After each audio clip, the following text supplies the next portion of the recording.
We have some massive news coming out here. The Las Vegas Raiders have officially lost safety Tre'von Moehrig. And today we're going to talk about what this means for the Las Vegas Raiders as we kind of go forward and how the Raiders can fix some of the issues that are going to kind of arise on the defense side of the football. Because it's not just Tre'von Moehrig. Of course, Moehrig signed a $51 million contract over 3 years with the Carolina Panthers. But Robert Spillane also signed with the New England Patriots. And he has officially taken another job essentially with the New England Patriots, or with a different team, right? So the Raiders have lost two of their starters, two of their leaders on that defense side of the football. And it's also expected that Nate Hobbs is not coming back to the Raiders. Josina Anderson said that she was told that Nate Hobbs has narrowed his choices down to the final two teams.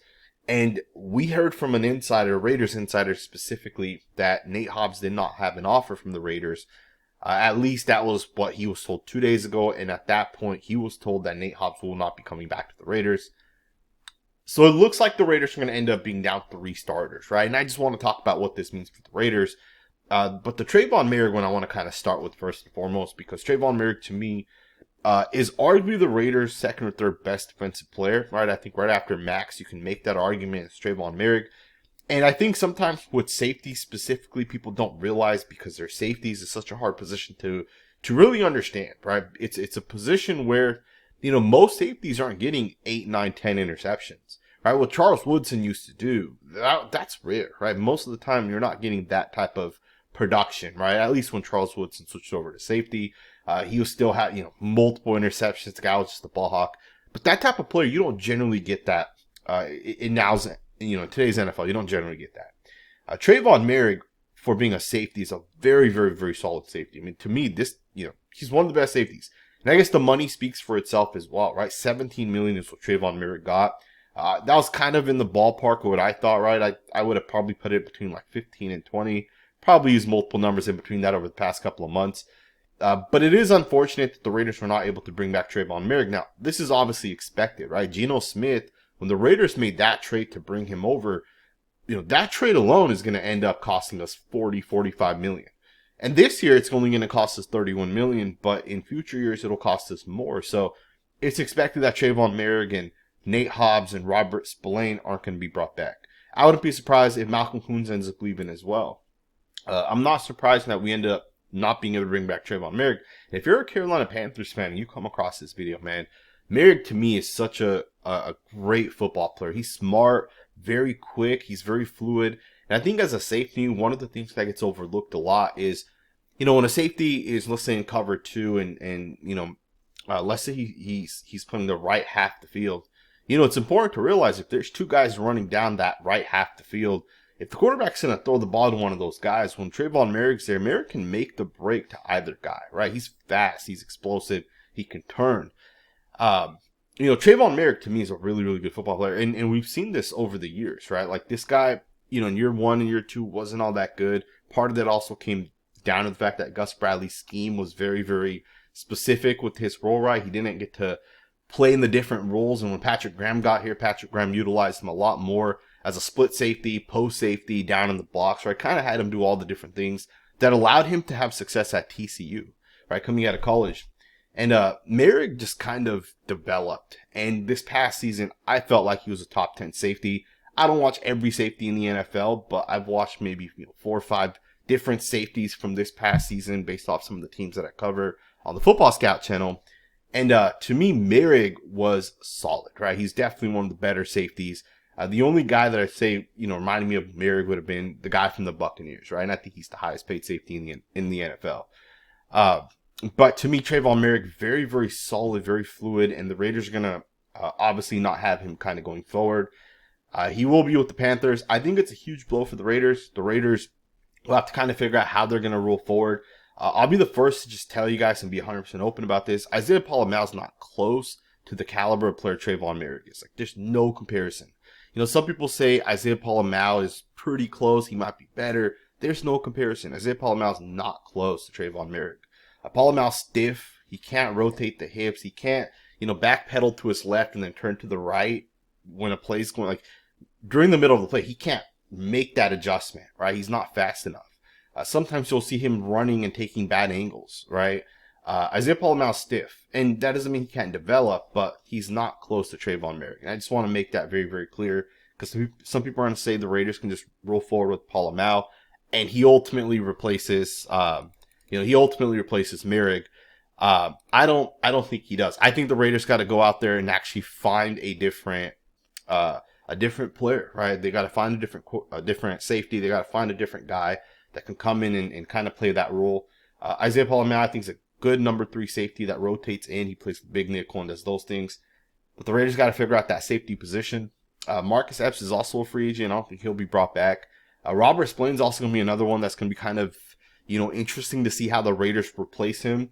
I will say this, Robert Spillane going to the Patriots makes sense for him because of the fact that he's going to get paid, right? Teams want linebackers, especially teams like the Patriots that have Mike Vrabel, a former linebacker. It just makes sense for a guy like Robert Spillane.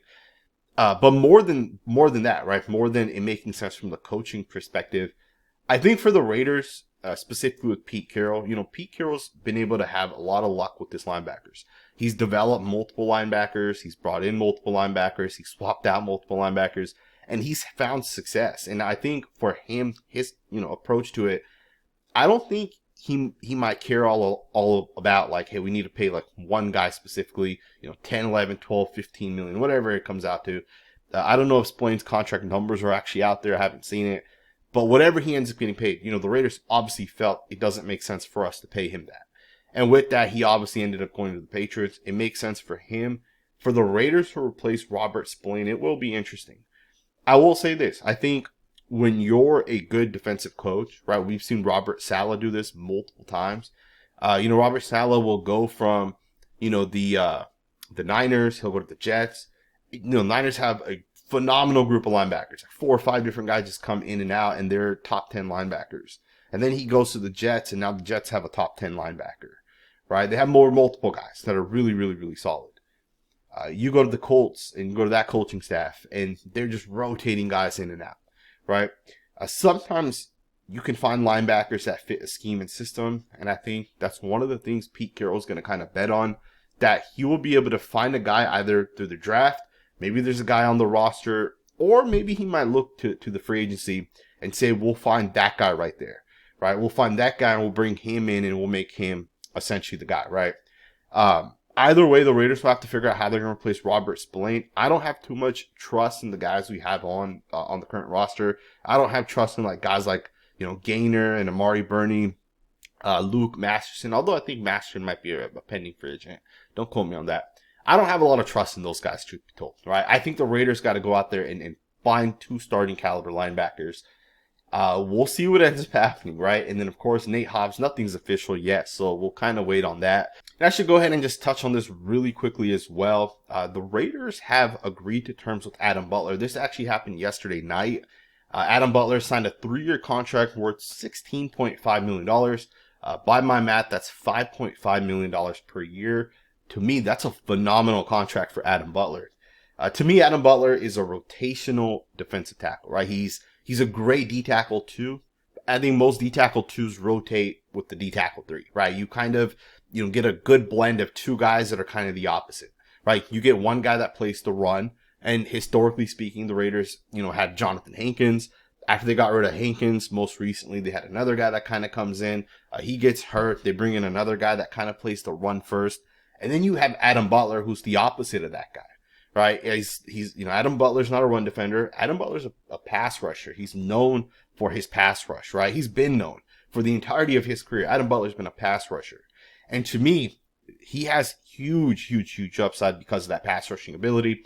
And he kind of put it together this past season for the Raiders. And I'll be honest with you, if you ask me, should the Raiders pay Adam Butler? Should they pay Robert Spillane? Should they pay Tre'von Moehrig? You could make the argument Adam Butler was more important from a positional value, right? Because with linebackers, a lot of the times the scheme does make guys a little bit better. And I think the same is also true with secondary players, right? I think safeties, corners, oftentimes the defensive coordinator, the play caller, the scheme is going to make the second and third level a little bit better. But when it comes to the first level of the defense, if you're not talented, you're not winning your blocks. Yeah, a guy can say, hey, we're going to design a lot of simulated pressures. We're going to run defensive line games. But at the end of the day, you still need guys at a certain point in the game have to beat the guy across from him using pass rush technique, using their skills. And Adam Butler is one of the most skilled pass rushers in the NFL. I would love for the Raiders to bring back Koonce as well. We haven't heard much about him yet, so we'll see what ends up kind of happening. But I think Adam Butler is the guy that I think for the Raiders is a really, really, really solid signing. And the fact that it's only $5.5 million, $11 million is guaranteed. So what that means is it's really a 2-year contract. And the third year is going to be the Raiders' option. They don't have to keep him, but they can keep him if they want. To me, this is a really good signing. And these are the type of signings that I think go a long way. You know, one of the things I did say last year, some people might remember this, some people might not. I said last year, the roster the Raiders had was the roster, you know, if you're going to win a Super Bowl and a roster is constructed a specific way, our last year's roster would have been the roster to win that Super Bowl, right? And what that means is we had guys like Koonce making $1 million. Tre'von Moehrig was making $2 million. Robert Spillane made like $5-6 million.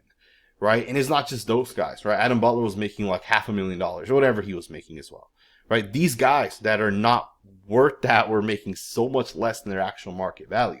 Think about it. Tre'von Moehrig last year or this most recent year, was making $1 or $2 million, when in reality, he's worth $17 million. That's the market value for Tre'von Moehrig. We had a bunch of those guys this past season making that type of money, essentially, right? And we had guys like Brock Bowers. We had guys like, Jackson Powers-Johnson that came out of the draft. And that would have been the year for the Raiders to go all in when you had good players on rookie contracts. And that's how you win Super Bowls, right? You got to have good players on rookie contracts. The guys you pay, right? The Adam Butlers, the mid-level guys, you got to have a bunch of those guys as well. And obviously we have guys like Butler. We had Spillane and Epps in the past. Those guys will be free agents. And we'll see if the Raiders can kind of get back to this point over the next year or two where, they have some good rookies, guys on rookie contracts. They have guys with, good mid-level guys. And then at the top, the guys that are eating up most of the cap, hopefully those guys are kind of worth it. Right? Christian Wilkins was hurt last year, so he wasn't worth the contract, right? But if he's healthy, he's worth it. If Maxx is healthy, he's worth it. If Geno Smith gets $45 million, from a worth perspective, is that worth it? We'll find out, right? And of course, with the cap hits, you can get a little creative where you borrow cap from years, 5, 6, 7, when a guy's not actually here, referred to as a void year. You can get creative to try to win and try to have success. Of course, if you do that, the other side of it, when the bill comes due, could put your team back, right? Kind of like the Saints. The Saints are in a terrible spot, as are the Cowboys. Really, really bad spot if you're fans of those teams. The Raiders are in a really good spot. We'll see if they can kind of shore up some more guys, and we'll see what they do as we kind of go forward. Let me know what you guys think, man. Thumbs up, subscribe. There'll be multiple videos coming out today, I would bet. I would hope, I should say. But let me know what you guys think, man. Thumbs up, subscribe, and I'll see you guys next time with another video.